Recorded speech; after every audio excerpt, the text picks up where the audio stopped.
Bananas. They're cheap, full of potassium, and basically everywhere. But behind that innocent yellow peel is a story of political manipulation, corporate greed, and a US-backed coup that shattered Latin American democracy, all to protect its profits from this.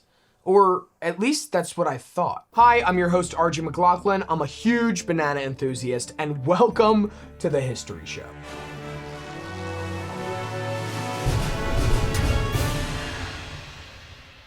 Nowadays, a banana costs what, like 22 cents? It's ridiculously cheap. But back in the 1800s, certain things we take for granted today were much rarer luxuries. Things like chocolate, indoor plumbing, and yes, bananas. Only two of which I personally use every single day. For starters, bananas aren't exactly a low-maintenance fruit to grow. They require rich, well-drained soil, warm temperatures year-round, and a lot of rainfall. Now, these conditions are very hard to come by, unless you're in the tropics, making some place like Latin America an ideal banana incubator. Countries like Costa Rica, Honduras, and Guatemala offer fertile volcanic soil with a consistent tropical climate, perfect for banana cultivation and distribution if you live in Latin America, that is. This brings us to our next point, which is shipping. For a US consumer to get their hands on a banana in the 1800s, the piece of fruit would have to be harvested, make its way to the coast, hop on a week-long boat ride traveling over 2,000 miles through the Caribbean, and board a train before finally getting offloaded to grocery stores where it can finally be purchased by a wealthy US consumer with a hankering for potassium, though they'd still have to live near the coast. And this all had to happen in 10 to 15 days or the banana would go bad.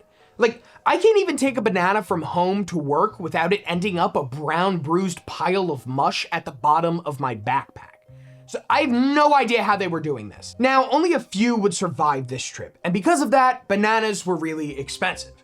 But soon, it wasn't just the wealthy with a hankering for bananas, and as shipping technology improved, banana demand started to rise. And so with this newfound need and financial opportunity for the banana industry came innovation. Enter Andrew Preston and Minor C. Keith, who knew there was money in the banana stand. Before coming together with Keith, Andrew Preston had co-founded the Boston Fruit Company in 1885, mainly working on importing bananas for the wealthy. There, he invested heavily in speeding up transportation with steamships. But while he could control the delivery and transport of the bananas, ultimately he would need someone else, someone with more power and control over where the bananas were being grown. And that man was railroad tycoon and land developer Minor C. Keith.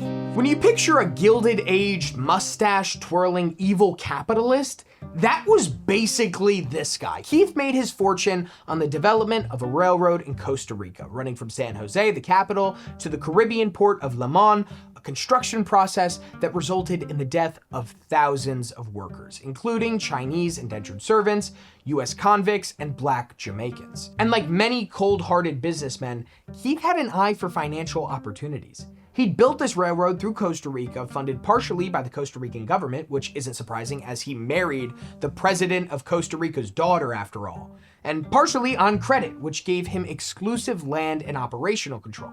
But once it opened, the profits weren't quite rolling in like he'd hoped, just moving people and coffee. Now, it just so happened that the completion of the railroad coincided with the spike in demand for bananas in the US. And what so happened to be growing alongside the track and had been used to feed all of those railroad workers? That's right, bananas. So Keith began shipping these bananas along his new railroad, making a lot of money. But as everything was going well, tragedy struck. Keith's bank ended up failing, which cost him over $1 million and put his legacy up in the air. But at the end of the day, Keith still had a successful banana business. All he needed was the other piece of the puzzle to make it an empire. In 1899, Keith approached Preston and pitched a merger that would make both men very rich. Preston must have loved this idea because not too long after, they officially joined forces, merging into the United Fruit Company, or the UFCO. In the years following its formation, the United Fruit Company expanded, buying massive plots of land across Central America and negotiating deals with local governments to avoid taxes and suppress competition. But it was the United Fruit Company's presence in one specific country that stood out above the rest, and that country was Guatemala. See, long before the United Fruit Company even existed, Guatemala was colonized by Spain and didn't gain independence until the 1820s. In the long aftermath of colonization, the Guatemalan government ended up making what are called sweetheart deals, agreements that are exceptionally favorable to one or more private parties, often at the expense of the public. And that's just how the United Fruit Company was able to acquire long-term land leases, tax exemptions, favorable decisions in labor disputes, and control over key infrastructure. This level of control here and throughout Latin America even helped coin the term banana republic by American writer O. Henry, who used it to describe a country whose economy and government were dominated by foreign corporations, especially fruit companies like the UFCO, leading to extreme social and economic inequality. Now, here's where the facts start to slip, no pun intended. From here, I thought I'd tell you about how the Guatemalan people got fed up and eventually elected a government that was set on redistributing all large plots of uncultivated land owned by corporations, of which the United Fruit Company would be at the top of the list of. But then, wielding incredible power and influence, the United Fruit Company would swoop in and push the US government into instigating a coup to overthrow the Guatemalan government. And they do it, and today the US still gets most of its bananas from Guatemala. I thought the story was fairly straightforward. United Fruit Company, villains. After all, the events are well documented. History can't change. This is pretty much the tale told in Bitter Fruit, a riveting book that came out in the 1980s that the public went, you guessed it, bananas over.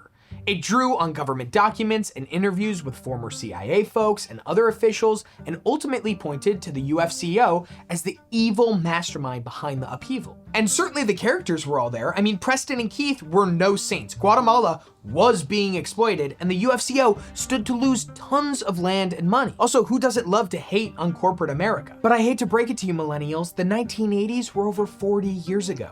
Times and perspectives have changed, and history always comes from someone's perspective. So it's important to ask, who's doing the telling? Basically, the UFCO is just one nefarious banana in the bunch.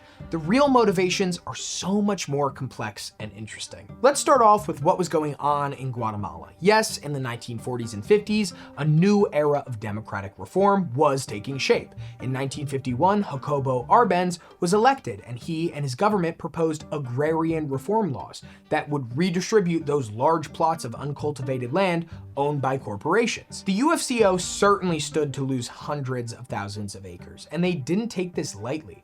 United Fruit, terrified of losing its strong grip on Guatemala along with its banana industry profits, began a massive lobbying campaign, painting Arbenz as a communist, claiming he was opening the door to Soviet influence in the region and was a threat that needed to be stopped immediately. Now, is any of that true? Well, kind of. I mean, Arbenz did come to power through support from communists in Guatemala, and agrarian reform does have roots in Marxist ideals. But the Guatemalan elites were also on Arbenz's list, and they weren't thrilled either. They also had a lot to lose and started publishing anti-reform pamphlets complaining that communism had infiltrated their government. So it wasn't all the UFCO here. And finally, we have to consider that all of this was happening in the early years of the Cold War, when paranoia about communism was running rampant.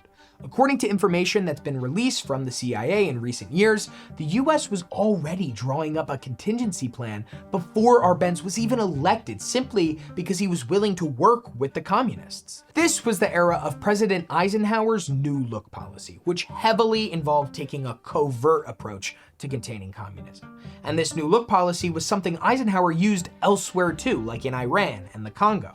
The idea was basically that strategic, covert containment would save lives and money rather than waiting and being forced to engage in direct military conflicts. So yes, in 1954, under President Dwight D. Eisenhower, the CIA did launch a covert operation codenamed Operation PB Success with the express goal of removing Arbenz from power by framing him as a communist dictator to people in both Guatemala and in the US. But their motivations were much more layered.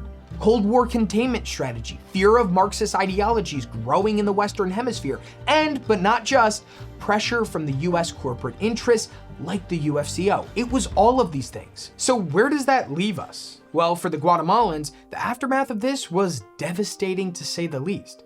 Thanks to the combined efforts of the US government, the UFCO, and the Guatemalan elite, Arbenz stepped down in 1954, and the CIA installed Carlos Castillo Armas, who took control of Guatemala, quickly reversing the reforms. He also began arresting opposition figures and declared a state of siege, which suspended civil liberties and let him rule by decree. At the same time, in terms of leadership, he proved to be weak and largely inept, and after his assassination in 1957, the country descended into civil war, a war that lasted over 3 decades, leaving at least 40,000 people dead or disappeared, though possibly many more, largely at the hands of government forces. And that 1954 coup didn't just overthrow a president and decimate a country, but it also sent a shockwave through all of Latin America. For many, regardless of the UFCO's actual role in promoting the coup, it confirmed a chilling truth that we're kind of used to now. The fact that the US would make a play to stop communism and, yes, protect its corporate interests as well. The result was an anti-US sentiment left in the region that would last generations. Today, corporate influence and foreign policy remain tightly entwined. Multinational companies continue to make decisions that shape entire nations, often prioritizing profit over people. Think Chevron in Ecuador causing massive environmental damage, or Coca-Cola in India depleting groundwater in drought-prone areas. But we can't be too quick to assign the roles of good and bad. By depicting the UFCO as the only looming villainous puppet masters, we dismiss the Guatemalan people themselves as nothing but puppets. In reality, there were mixed reactions to Arbenz's land reforms that reflected the complex and deeply rooted tensions in rural Guatemala. The landholding Guatemalan elites, largely of European descent, opposed it. And on the ground, this led to the increasingly ethnic conflict, which had to be managed by the military. And this led the military to question Arbenz's leadership. As a result, rather than siding with Arbenz when the US launched its coup, they stepped back. If they had sided with Arbenz, PB's success might have failed, but they turned on him because of this messiness on the ground that resulted from the land reform. But if there's one thing this story reveals, it's that history is rarely simple. For years, the UFCO was cast as the villains behind the fall of Guatemala's democracy. But with the release of declassified CIA documents and continued research, that narrative is no longer the only one. Was the UFCO influential? Absolutely. Was it the mastermind? Well, that's up for debate. History comes from a perspective, and so it's super important to ask who's telling it. Who does that original story serve? Who does it make look worse than they actually are? And who does it make look better? Because history isn't black and white means it's not made up of single causes or perfect villains. It's complicated. It's gray or like brownish, I guess. I don't know color theory, but what I'm getting at is the more we dig, the more we realize that her understanding of the past is always changing and in motion, and we can never quite have the whole story. That's why the work of history is never done. Thank you to everybody who helped make this episode. If you have any other buried historical stories you want us to dig up, let us know in the comments. If you see stories below you like, you can upvote them and we'll add them to our ever-growing list of topics. Also, if you want to see more of what we're up to, you can join the Complexly newsletter by visiting complexly.com. I'm your host, RJ McLaughlin, and I will see you in the next episode.